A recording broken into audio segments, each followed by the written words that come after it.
Alrighty. Are you hyped? Because I'm not.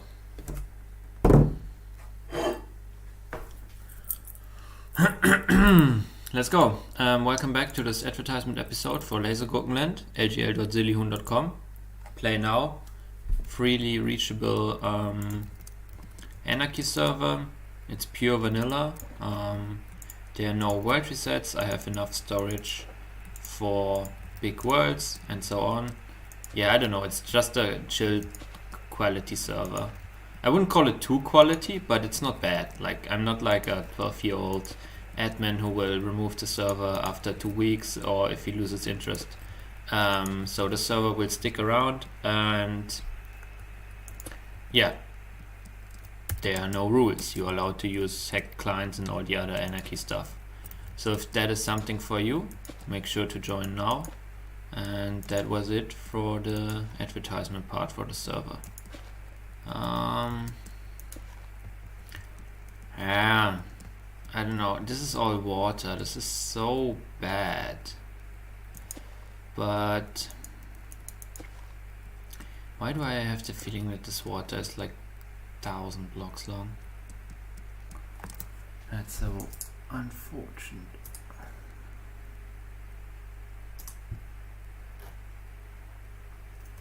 Okay, so where are my items? Was my inventory so empty? Yeah, okay, so let's get started with the video that we are going to play back in the background. It's a DEF CON conference talk, and it's from 2014 with 30,000 views. It has the title DEF CON 22. Anch, the monkey in the middle, a pentester's guide to playing in traffic. So if you're interested in that talk that I'm going to watch in the background, make sure to check out the original, and the link to that is in the description as always. If you're interested in playing on the server, check out lgl.zillihun.com. The IP address for that is also in the description. Is that my shulker box over there? Did I actually forget it? I knew my inventory was kinda empty. Is it mine? Is it even mine? Why do I think it's not mine?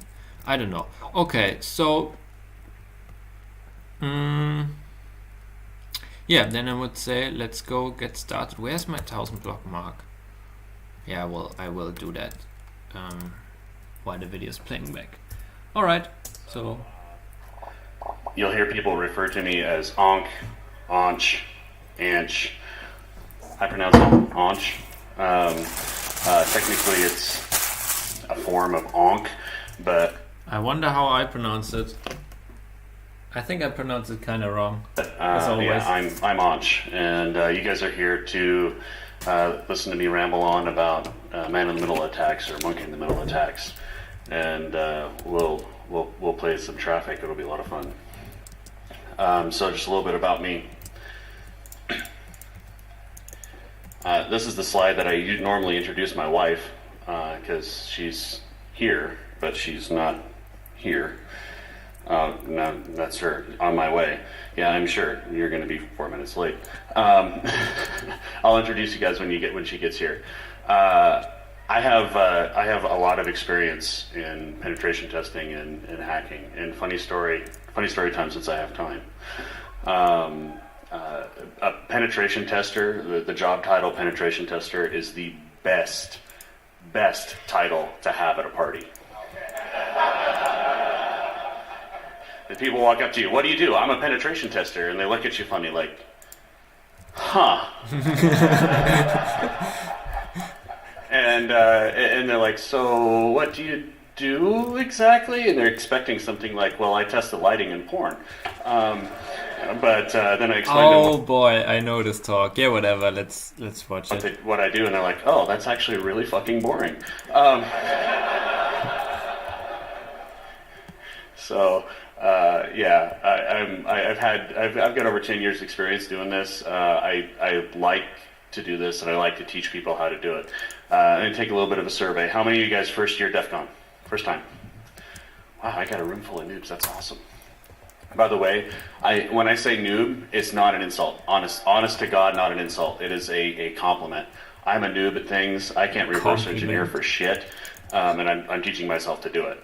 I'm total noob at reverse engineering, but I'm really, really good at the other stuff. So being a noob is not a problem. It's actually really awesome. How many people in here are penetration testers right now? Okay. How many people in here want to be penetration testers? Good. That's awesome. That's it's an admirable goal. How many people actively exploit boxes as a penetration tester? I had 1. I had 2. George, I didn't save those seats for you. Actually, really, I didn't. My wife is coming down, so just save her a seat. She's got one more with her. She'll probably sit on the floor. It'll be okay. Yeah, and you know it's important that I take care of my wife. So that's a little bit about me. Boneheads Anon is my Twitter, so tweet me if you want me. It's all good. Did that not actually Tweet cycle? me if you want me. Nice. So, why do we play in traffic? Fuck. Traffic is really, really interesting. And by the way, I put funny stuff on my slide, so feel free to laugh. Don't be like, it's quiet and stuff. You guys are the quietest audience I've ever had. When I walked down here and I asked you guys, are you guys in line for the talk? You're all like, anyway, traffic is interesting stuff. Yeah, thank you. It gives us insight onto how things work. You know, when you're looking for something on the network that's misbehaving, you know, the first place I go is the traffic. Oftentimes, you know, it's something simple like I misconfigured a switch port, or I'm in the wrong VLAN, or I'm pushing things to the wrong address, but the traffic will tell me that. And if you know how to read traffic, and you know how to look at it, and you know how to capture it, you can actually do some pretty cool stuff with it. It allows us to gather information on a target, really valuable information on a target, actually. It tells us the source and destination, MAC addresses. It tells us what ports the traffic the target is talking on, so what ports are open. Sometimes you can't get a port scan because you got a firewall, and it's just sitting there. It's just like empty. You know, you run mmap and you're like, oh, that comes back nothing. Well, I know that host is alive, so if I can get the traffic, I can tell what ports are open on it, and maybe I can spoof the traffic in order to get into that host. You know, there's a lot of fun stuff you can do with traffic.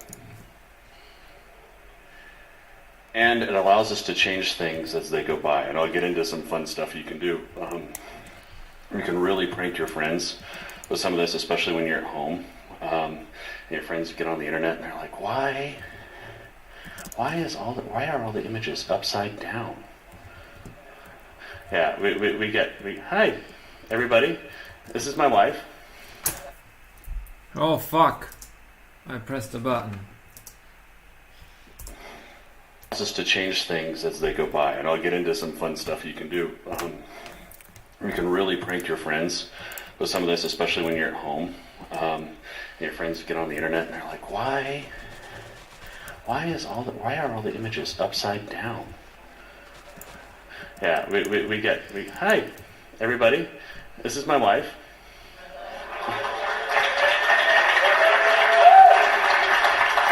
Yeah. I saved you seats, and yeah, have a seat. Yeah. What? She supports me in everything that I do, and I love her very, very much, and so she deserves a great big hand.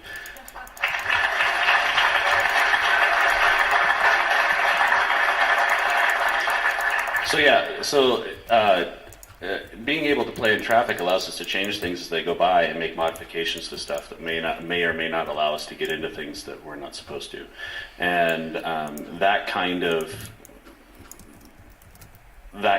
power is great because people aren't looking for it. IDS looks for it a little bit, but if you're smart about it, you can actually bypass IDS altogether and be like, oh yeah, That's the traffic that's supposed to be there. Good, I'm actually getting you chuckles. That's good. Most importantly, it allows us to prank our friends. And honestly, allowing us to prank our friends is, we have to have fun with this job. We can't just do the work to do the work. If it's not interesting to you, you are in the wrong line of work. You really are. Was that? We have to laugh. It is all about the lulz, you're right. We have to laugh, we have to have fun, and you have to be interested in doing this stuff so you'll actually learn it. Otherwise, you go to work for 10 or 15 hours out of the day, and you come home and you get stagnant because you're not learning new stuff. You know, you're applying what you already know, but you're not actually picking it up. And you know, if you love it, you'll go home and you'll read about it, or you'll play with it, or you'll mess with your friends, or your neighbors. Interesting story about my neighbors. I did something for Aruba, and they were kind enough to give me an access point to play with. And it was one of their new 802.11 AC access points. And I set it up at home, and I've been having problems with interference on stuff. And the Aruba access point comes up and it goes, "Oh, I'm seeing interference. Let me take care of that for you." And all of a sudden, all of my neighbors' access points go, "Oh, I'm going to get quieter and turn down, and now I'm the king of the mountain." It's pretty awesome. What the heck? All right, so how do we get into the traffic that we want to play with? There's a lot of different ways to do it, and I don't have my presenter notes up here, so just remember, always wear a helmet. You don't want to really mess anything up, so you got to be real careful. Playing with traffic, playing with network traffic in general, you're not going to permanently screw something up, but it can definitely have unintended consequences, and I'll get into those here in a little bit. When you mess with things, the systems have checksums and ways to figure out that you're actually messing with them, and they'll toss it out. And then you can be like, "Oh yeah, I got that transparent proxy in place, and I'm trying to create the all-port internet, and it's replacing these images, but it's not. The images aren't coming up, and it's probably because you're not injecting them right." And we'll talk about that a little bit later. It can be dangerous. You can get caught. It's a noisy thing. If you get caught and if you get caught and you don't have permission to play in traffic, by the way, get permission first. No means no. If you don't have permission, you get caught, the consequences can be dire. You can get arrested and go to jail, and that's never fun. But it can be dangerous. It can mess stuff up. It can mess your traffic up on your network. I've done that a couple of times. My wife calls me, "The internet's not working," and I'm in Oklahoma, and I'm like, "Sorry, I left that on, and I didn't mean to." It does really mess with the networks, especially some of the tools that we'll talk about here in a little bit. It can take entire networks down, and like big networks, or entire segments of a network down. When you're impersonating, a gateway or directing traffic to your box, and that gateway is normally handling 10 gigs of traffic, and your box has a 100 megabit card in it. Tends to hurt a little bit. So it can really, really mess with the networks, and you can really put yourself in a position where you're taking something critical offline, and as a tester, we never really want to do that. We tend to get smacked for it, and it makes our jobs even more difficult. And like I just alluded to, your host might not be fast enough. You might not be able to process all the traffic that you're getting. You're going to drink from a fire hose, and when you do that, it tends to fill your mouth pretty fast. And switches will alert on things. If you have a client that is particularly intelligent and has their monitoring and alerting set up, it will throw an alert and they will catch you and they'll be like, and you'll be like, okay, you caught me. And IDS usually does catch it. There are ways to get around that, and we'll talk about that in a little bit. But it usually does flag on things when they start to change. Your IDS is set up to look for normal, and you're creating something abnormal, or you know,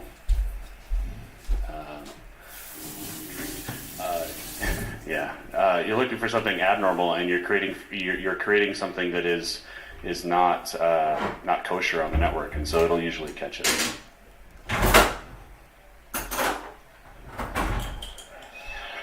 For those of you that can't read this, it says a giant tool, and he's carrying a wrench.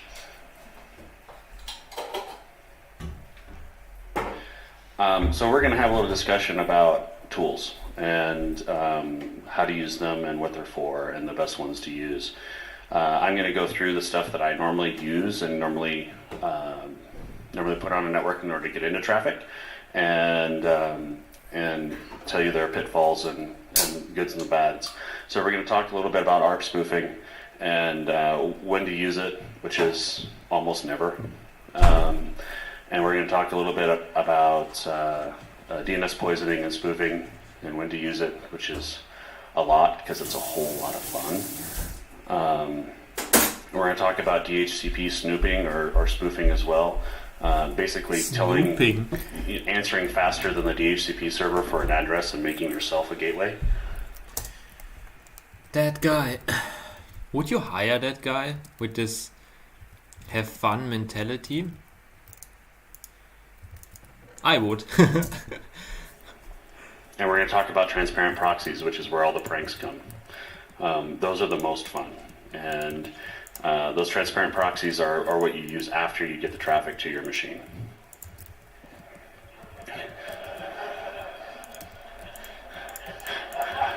I'm glad that got a laugh, because I have run into so many people that are like, yeah, I use Kali Linux, I am a hacker. No, that doesn't make you a hacker, I'm sorry. So let's talk about the most dangerous option, ARP spoofing and ARP poisoning. The tool is ARP spoof, and it's provided as part of the DSNF suite of tools, and if you haven't got DSNF installed, install it. There's a lot of really fun stuff you can do with the DSNF suite. You can ARP spoof, you can DNS spoof, you can do traffic discovery, you can do a lot of stuff with it, and it's really, really, really cool. Man. It is easily detected on the network. So basically what you're doing with an ARP spoof is you're answering, everybody know what ARP is? Hold your hand up. All right. So for those of you that don't, talk to your neighbor afterwards, they'll explain it to you. No, just kidding. Basically, an ARP is a way to tie a MAC address to an IP address. And a switch holds a table of these ties, and that's the best way that it can route the traffic, the layer 2 traffic, in the switch from port to port. And so what you're doing when you ARP spoof is you're saying, no, I'm really the gateway address, it's me. And you're flooding the switch with answers to ARP requests for who's got the gateway, and you're like, me, it's me. And so basically you're injecting yourself in the middle and becoming a gateway. Now, if you don't have your machine configured right, what's going to happen is you're going to get all the traffic, it's going to have nowhere to go, and the whole network is going to come crashing down. And you're going to be like, oops. And when your machine finally crashes because you're drinking from that fire hose, the network will go back to normal. But until then, you've just brought your client down, and that's never a good thing. But for the most part, IDS will catch this as you're doing a gratuitous ARP. IDS will go, oh no, he's not really the gateway. He can like to think he is, but he's not, and it will catch it. And so it's one of these things that lights IDS up like a Christmas tree. I just alluded to, if done incorrectly, it will take down the network, and it will. I've done it. I'll admit that. I've done it at home. I've done it at work. I've done it, well, yeah, at work, at home, Starbucks.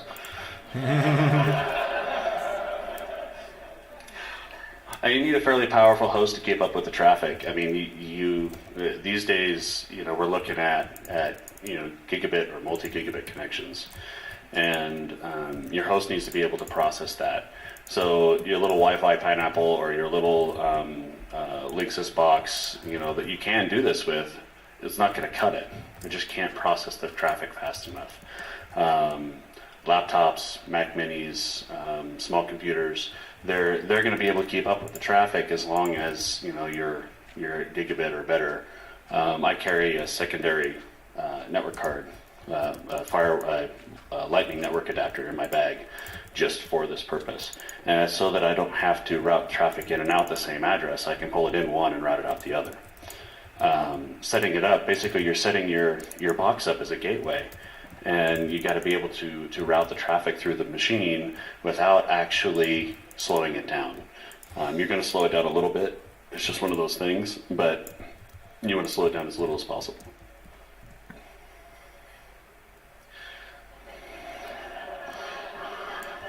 I told you they were funny. Yeah. So DNS poisoning and spoofing, a slightly less dangerous way. It is slightly less dangerous. Kane is one of the tools that's able to perform this function amongst others. It's actually pretty damn good at doing what it's supposed to do, and it's the one that I prefer. Yeah, it's a Windows tool, and I know Windows is bad, but yeah. Was that? In a VM, absolutely.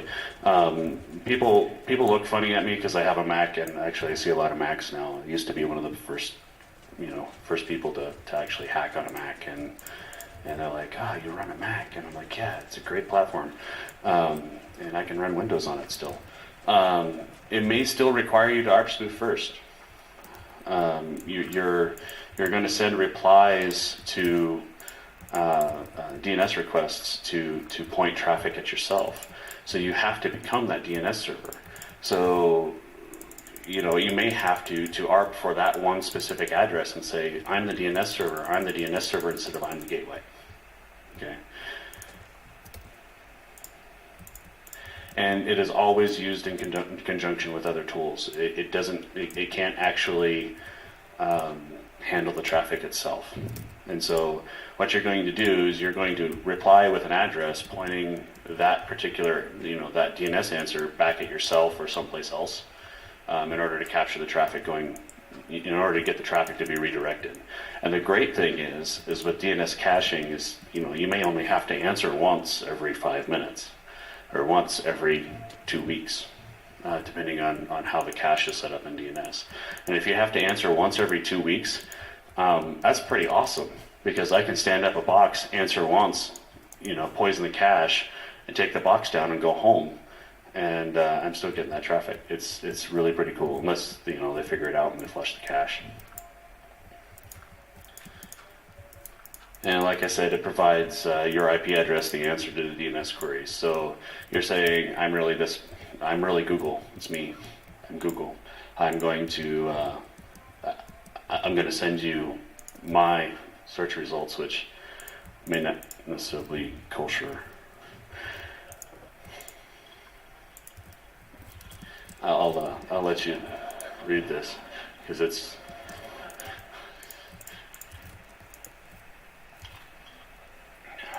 I thought that was pretty funny too. So still a little bit less dangerous. We're going from most dangerous to least dangerous in this particular category. DHCP spoofing, and you're going to provide answers to DHCP requests. The ever famous Ettercap. Who in here has heard of Ettercap? It's a tool. It's a long, old tool, and it works really, really well, and it has for a long time. And it's really well maintained, and it's just awesome. But Ettercap does this function perfectly.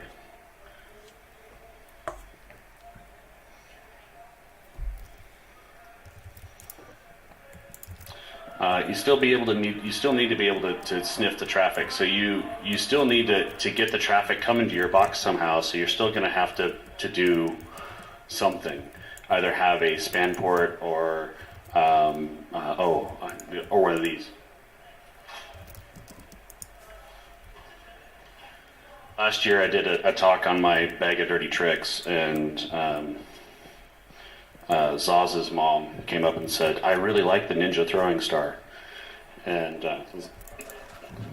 this is what she's talking about. So this is a ninja throwing star land tab. And you guys have probably seen these. I think they're available in the vendor area as kits, and they're really, really cool. It allows you to get in the middle of traffic and scan it and play with it and inject into it. And hey, look, all my friends finally showed up. I'm going to embarrass you like I embarrassed my wife. Bill, wave hi to everybody. Everybody turn around and wave hi to Bill. Yeah, okay. You and I need to go talk to Priest later. Okay. No, but I want my t-shirt. No, he's laughing. So you can actually get in the middle of traffic with one of these. You have to be physically there, and you have to be able to plug into a wall jack in between a machine. But it will let you scan traffic, and it provides both in and transmit and receive, and it's pretty cool. It's a passive device. You don't need power. It's just really, really, really awesome. Wow, are they loud or what? Okay, so we're going to take a real quick break, and we're going to do something here to annoy the other guys. Okay, I want everybody. I'm not going to make you stand up again. I want everybody to scream and clap for 10 seconds as loud as you possibly can. Ready? 1, 2, 3. Do it.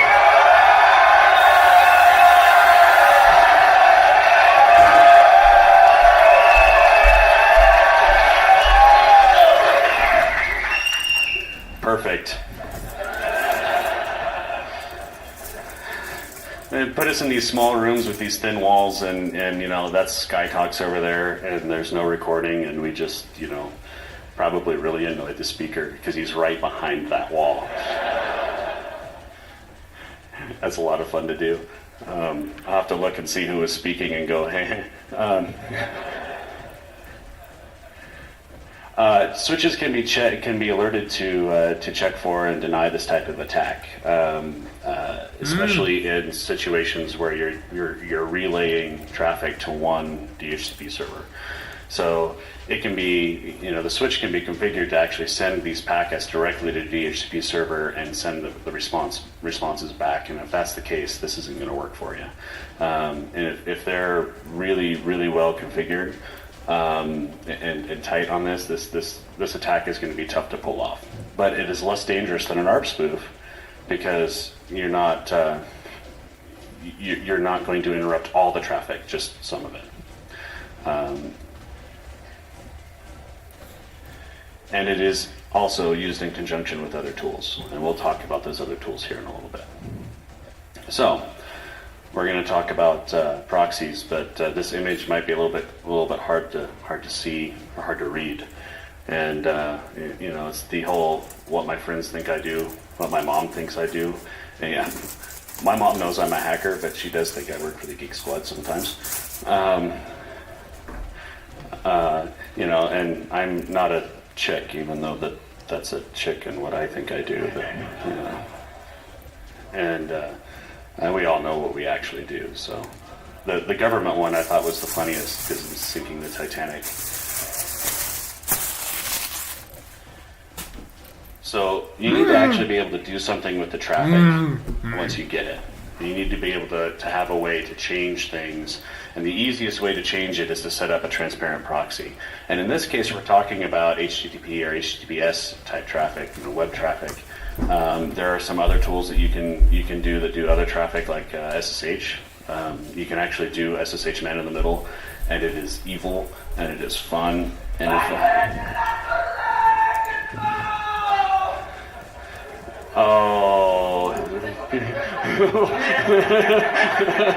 Why? It's so heavy. Oh, come here. I love you softly. Guys, this is Crypt. He's pranking everybody, all of his friends, and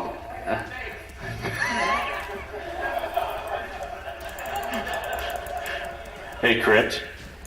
Why don't you, oh. You have any Def Coin on you?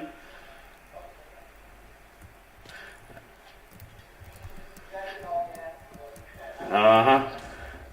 Oh, that's nice. You have 4 left? Can I have them? Yeah, of course I did. All right.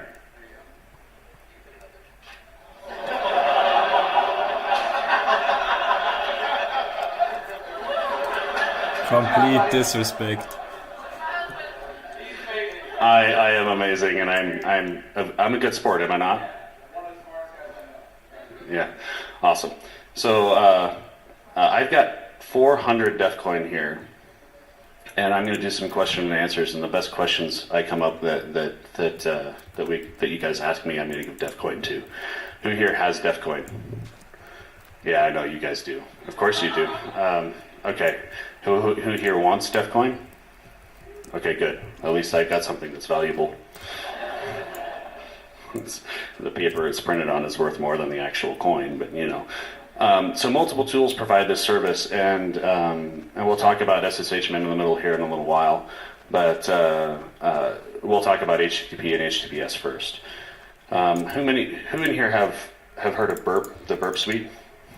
Who have actually installed the Burp Suite? And was that Pro? I don't pay for it. The features it provides are not valuable enough for me to pay for it, and the free version is awesome. Who here has actually used the Burp Suite for something that I've had? Okay, good. So you know what I'm talking about. It's fun. You can actually examine and look and change traffic, web traffic as it goes by. And you would not believe the number of people that look at me funny when I say, you know what, I've got your password. How'd you do that? Well, you sent it in clear text. What do you mean clear text? Yeah. Another tool I'll talk about is Mallory. This is one that fewer people have heard of. Raise your hand if you've heard of Mallory. Yeah. Raise your hand if you've got Mallory to successfully run. Yeah, it's a difficult tool to actually use, but it is infinitely more powerful than Burp.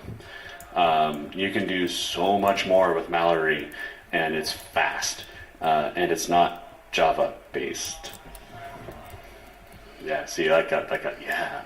But it's really, really hard to set up and use. The documentation isn't very good. It's not very well maintained. I don't think is it.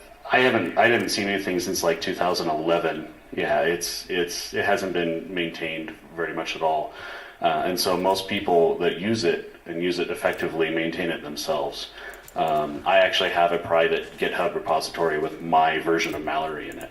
And it's because I've had to make so many changes to it to keep it functioning over time that I Asshole for keeping it private. want version control. I mean, I can't just, I'll lose the tarball if I lose a machine, so. And then there's Squid. And people look at Squid as like a good regular old proxy, but it can actually do scriptable changes. It's fast, it's efficient, it runs as a service, and it's really, really good at what it does. But we'll talk about Squid here in a little bit. So let's...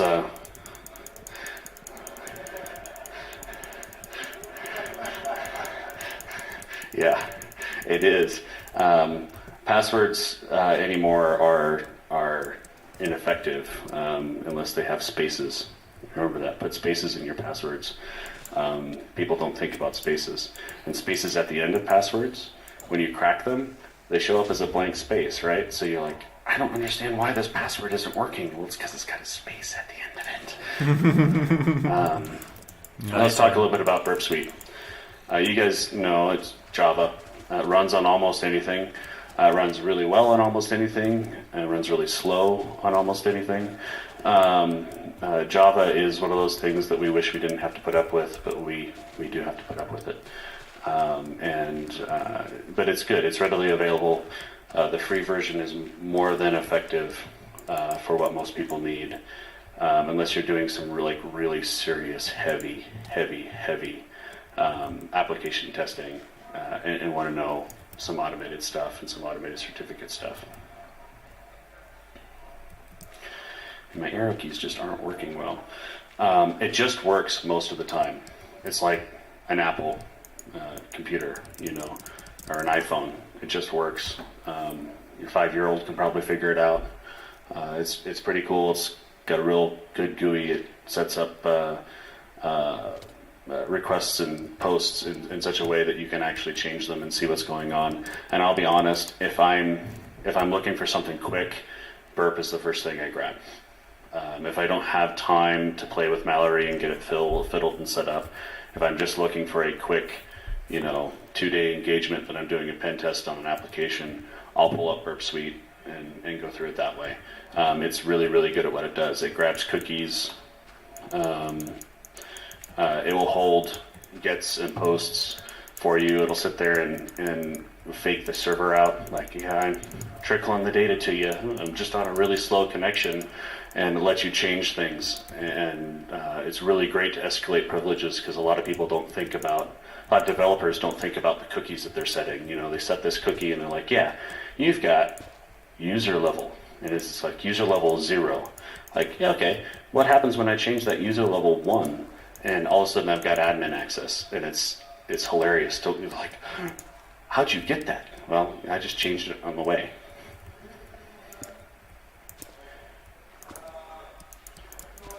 That's Pyro. Is that Pyro? No. If it was Pyro, we'd really mess with him, but it's not Pyro, so we'll leave him alone.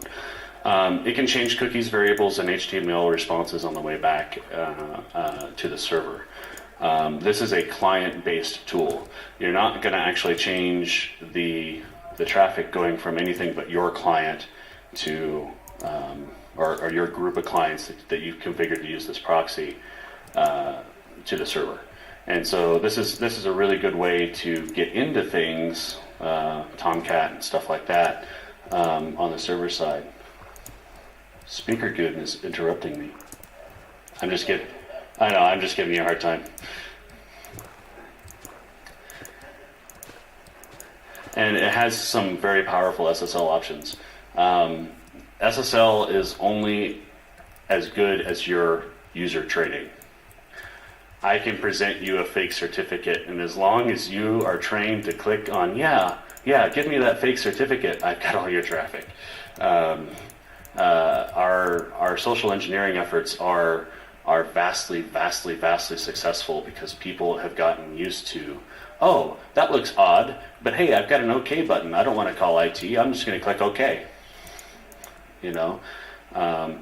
Google, Chrome has gotten better in that it's presenting like a yellow screen, full-on yellow screen now, but it still gives you the option to be like, yeah, I understand what you're saying. I'm going to go through. It used to be red. The red screen really freaked people out, and I think they changed it to yellow because they were getting too many calls.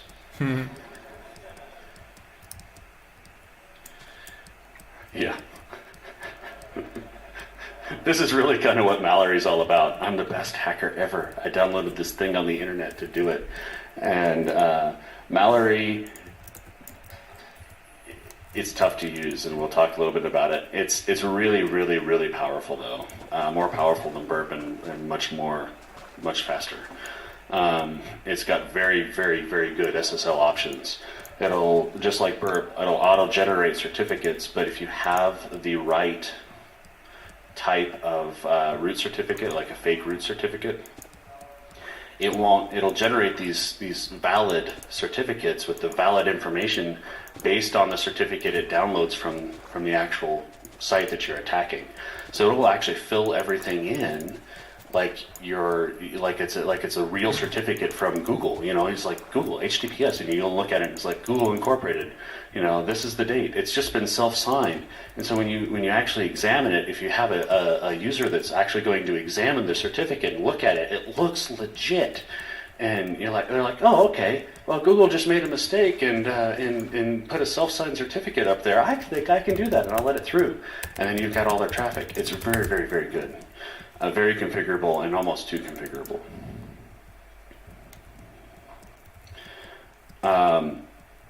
Linux and Mac OS are the easiest way to get Mallory working.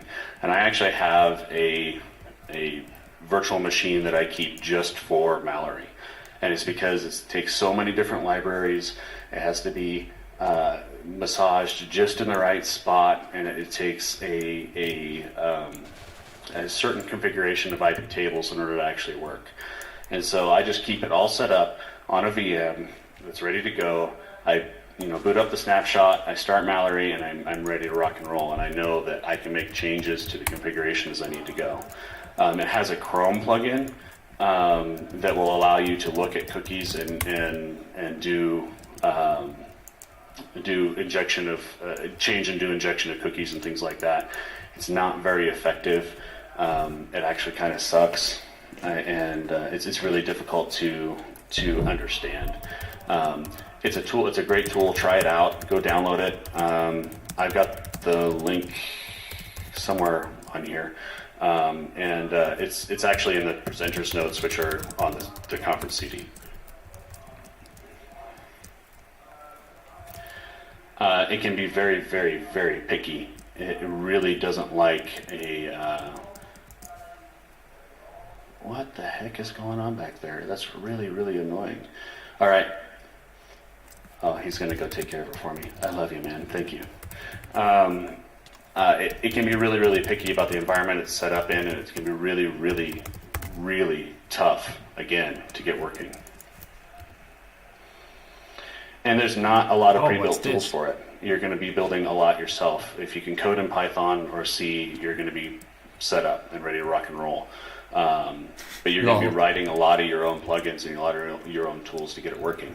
There are some real advantages to that, and the fact that you can write your own plugins and your own tools, and so as you do that, you'll get this kind of your own personal suite of tools and plugins you've got around Mallory that will do some really, really cool stuff. I don't share mine, and it's probably a really, really, really bad thing. Yeah. I should probably start doing that. Yeah, but, no shit. I'm kind of possessive of my Mallory stuff because I don't want people to find out about it and be like, oh yeah, gotcha. And it's not maintained. It hasn't been maintained since 2011. There hasn't been a new release since then, and I think it's just due to lack of popularity. So if more people start using it, we can start to maintain it, and we can actually make it a solid, stable, and scalable tool. Yeah, disgusted cat is questioning what he just saw. Squid. The Squid proxy is a staple of Linux proxies, Unix proxies, really. It's used in everyday use for a normal caching proxy. In fact, I used it for a caching proxy for years at home when my internet connection was slow, because it sped things up so drastically. And it's really, really, really good at that. It's very good at doing the caching stuff. But it can also be turned into a very nefarious tool with IP tables and PF. It can actually be completely transparent to the user. I can redirect the traffic into Squid without having to set up proxies on the proxy configuration on the browser. And so I can sit there in the middle of this traffic and be modifying it all day long, and you would never know it.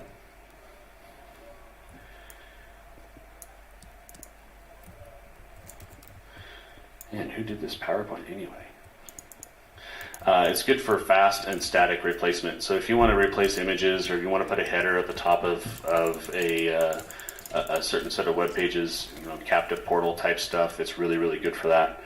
And it's there's lots of modules and lots of support, and it's very, very well maintained. It's more or less a commercial product, and people use it all over the place. And so picking those products and then being able to twist them to your own uses is something that is incredibly valuable. And it is the best thing to prank your friends with. Is readily available at home. There's lots of resources on the web to do what you want to do with it, and it's a whole lot of fun.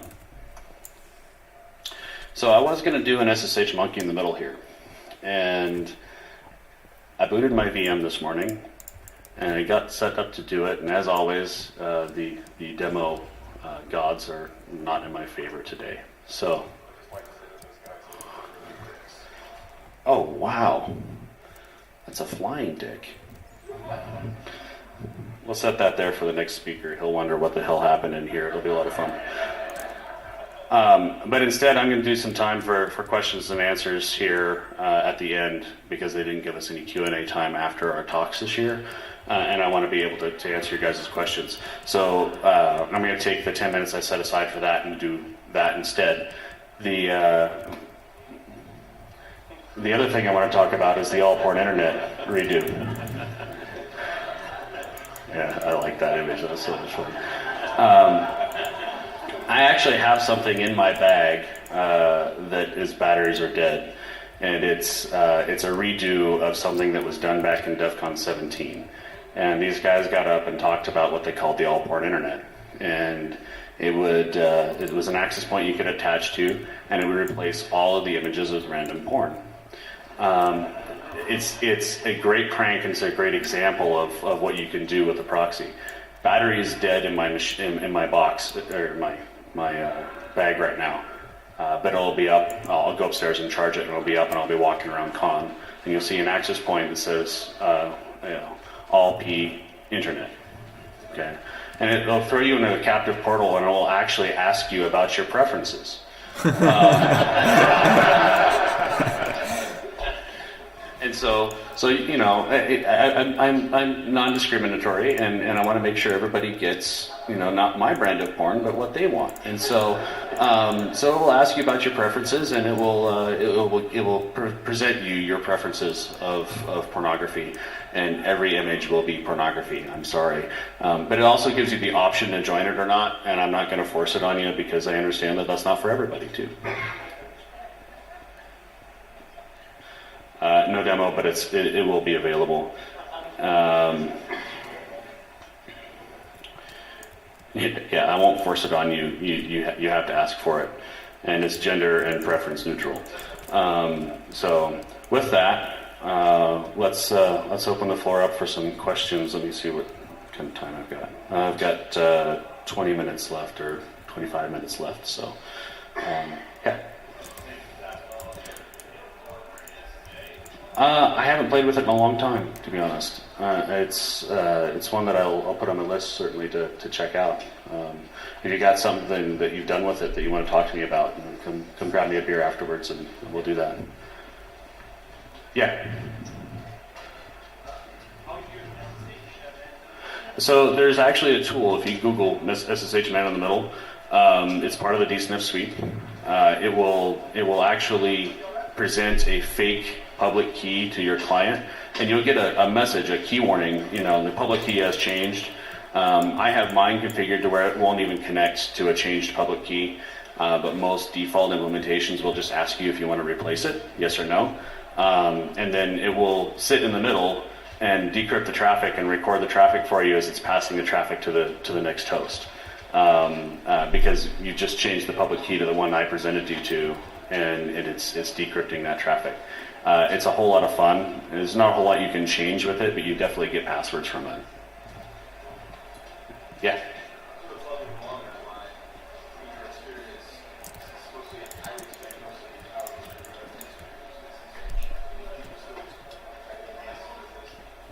Yeah, you'd be surprised. Presenting somebody with are you sure you want to do this type message will almost always get a yes answer. I do it, you do it. I mean, come on, admit it. Do you answer yes to that kind of stuff just because it's convenient? Yeah, I'll be the first one to admit it. I do it too. And I've gotten caught by my friends. They're like, yeah, I got you, you know, and I'm like, oh man. But yeah, everybody does it. It's kind of human nature. You know, you get are you sure you want to do this? Yes or no? And the answer is almost always, yeah. I'm sure I want to do this. So, yeah. What would be the best proxy to use for SSL stripping if you want to gather the cookies in a usable format so that you can connect to people's websites once you have them? Oh, the best proxy to use for SSL stripping. What I would actually do, if it's just something that you're trying to do quick, use a tool called SSL strip and burp. That's the fastest way to do it if you're just looking to strip the SSL and get the credentials. If you want a little bit more complicated version, burp actually does do some certificate generation. You can set it up to generate fake certificates and send them back to the client, and they'll get the message. The other way is to use Mallory and actually generate some really, really good certificates. And if you can get a fake root certificate onto the client that you're attacking, then you won't have the issue of the certificate is bad type stuff. And it's really, really powerful and cool. But yeah, SSL strip and burp are the first go-to. Yeah. So I want to break my brain. Where's a good place to build this stuff at? Out in the cloud? It's going to be hard to do out in the cloud. If you want to prank your friends, get a little... yeah, okay. My wife is telling me to repeat the question for everybody because they can't hear you. And she's right. She's right. She's a teacher, so she knows this kind of stuff. He wants to know what the best cloud service is to set this stuff up in to prank the cloud, or the best way. I actually do it at my gateway, my home gateway. I run pfSense, which gives me access to BSD and PF, and so you can do a lot of fun stuff with that. There's a lot of plugins for it. If you're pranking your friends out here, just carry a Wi-Fi pineapple or something in your backpack with a battery on it, and connect it to the DEF CON network, and away you go. That's how the thing in my bag works. It's just a Wi-Fi pineapple configured to connect to the DEF CON network, and it funnels traffic through there, but it changes everything coming back and forth to it. Yeah. No, I'm not. Yeah.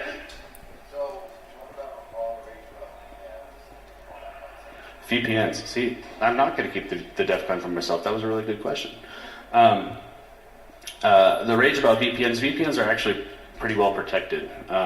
Although most people are switching to like an SSL or a TLS version of VPN, right? And you can still use all your SSL-based tools for that and actually get access to the traffic.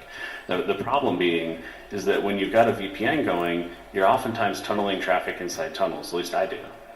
So you're going to have to not only man in the middle my SSL VPN, but you're also going to have to man in the middle my SSH. And if I see one warning for VPN and then another warning for SSH, at that point I'm going to be like, okay, something's up. Somebody didn't misconfigure something, or I'm not on a network that is in the middle already. I'm actually being messed with.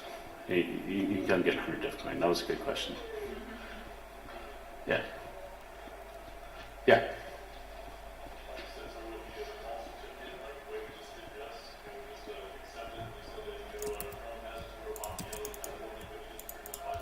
Yeah.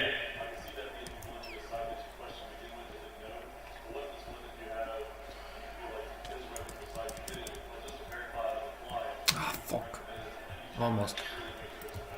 So that's actually a very, very good question. So what he's asking is when you get that yellow screen from Chrome, and it's a site that you've been to and but you're still getting that yellow screen, how do you verify that it's okay? There's actually a small link on that screen. There's like, so it's like get me out of here, or and then there's advanced, and it'll let you, or everything's okay, I know what I'm doing, or really kind of the three options there. Under the advanced tab, if you click it, it will give you all of the certificate information. So what I look for when I look at that certificate is it really the site that I'm going to? What's the issue? Is it the company that I'm expecting to work with? Am I sending my data to someplace where I actually want to send it to? Is the URL correct? Was that? Yeah, you'll see the CA, the certificate authority. You're right. And the certificate authority, I can put anything I want in that field. It could be kind of fun because I'm generating my own route, right? So I can be like, oh yeah. What's that? You really shouldn't trust it. Yeah. You just click get me out of here. That's the best option. And then if it's Google or something, especially if it's like a big name company or your bank, and it's like, oh, it's been self-signed, don't trust it. If it says it's expired, don't trust it. Chances are, if it's a big company and their SSL certificate expired, they're just getting ready to put in a new one anyway, so wait 20 minutes and go check again. Test on an independent network. That's a good one too. This is for you. Yeah.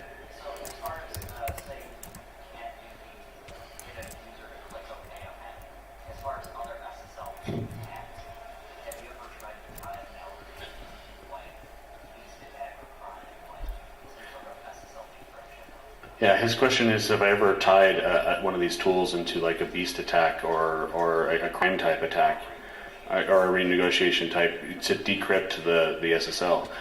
Yes, and it works very, very, very well.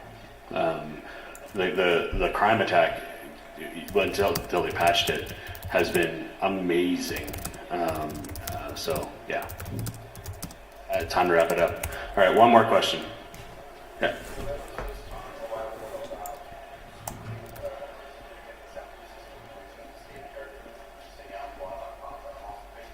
Right.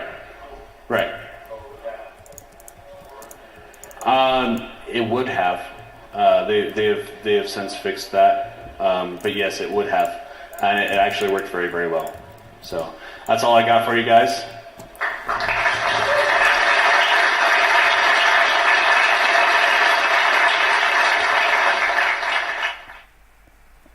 Cool.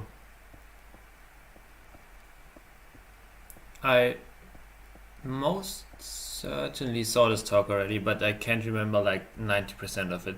There were a few sentences where it piqued my rememberation. Oh my gosh, my English is on point today again. But yeah, you know what I mean. But yeah, it was still kind of fun to watch. Oh my gosh. And yeah, we officially started the 1000 project, and yeah, it's not going well. I guess it's one of those projects that will never finish, but yeah, it just keeps you busy, and I think it can still have some impact, even if just one edge is covered, and yeah, keeps the noobs inside. And this one will actually be unpassable by respawning, right? Because the inner one, the 200 wall, can be bypassed by just respawning and hoping that you spawn outside of the wall. But this time, it won't happen. So if you respawn in the wrong quadrant, where the project is kinda more completed, then you have struggle getting out of there. For now, it's still possible to leave this, but I don't know. A few episodes down the line, we probably have some progress, especially when other people join us, and especially on the land where we can use some TNT dupers. I see some potentials, but I don't see it actually getting fully finished, but that's fine. I think that's fine. That shouldn't be the goal for this project, and that shouldn't be something that frustrates one while working on it. Just because it's a unfinishable project doesn't mean it's a useless project. Okay, so that's it for this episode. If you're interested in playing on the server and escaping the 2000, wow, let's not go 2000, escaping the 1000 by 1000 wall, after you escape the 200 by 200 wall, yeah, then check it out. lgl.cityhuhn.com is your place to go. And if in the rare case that the server is offline, that can happen, then just make sure to try it again a few hours later, a few days later, or maybe even a few weeks later, because in the long time the server will stay online.